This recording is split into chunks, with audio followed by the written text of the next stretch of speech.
বন্ধুরা, এই যে আমরা ঘুরে এলাম, হ্যাঁ এখানে শুনেছি এখানে অনেক ভূতের উৎপাত। তাহলে তুই কি করবে? ভূত যদি আমার সামনে আসে, চড়ে আগুনে ফেলে দেবো তাকে আমি। আমরা আর বন্ধু ভাই জানি চলে আসবে বন্ধু। ঠিক আছে তাইলে। বন্ধু আমি একটু টয়লেট করে আসি। যাও যাও।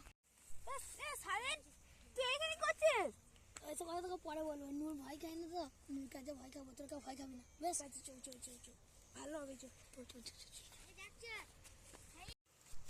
শোন শোন শোন বন্ধু, আরে আমি আর স্বাধীন প্ল্যান করেছি, হ্যাঁ মানে কে নূরকে ভয় খাবো। হ্যাঁ তোরা ভয় খাস না, হ্যাঁ খাও।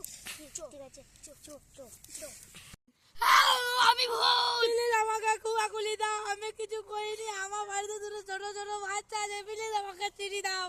খুব তো নো ডায়লগ মারছিলিস। হ্যাঁ আমাদের বন্ধু দেখি দাও, তুই প্যানে মুতে দিতে না, আসল ভূত দিলে কি করবি?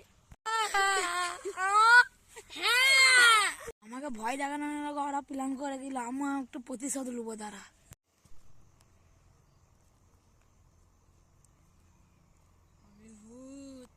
এটা মনে হয় আমাকে আবার ভয় দেখানোর চেষ্টা করছে। দাঁড়া, এদিকে দেখাচ্ছি মজা।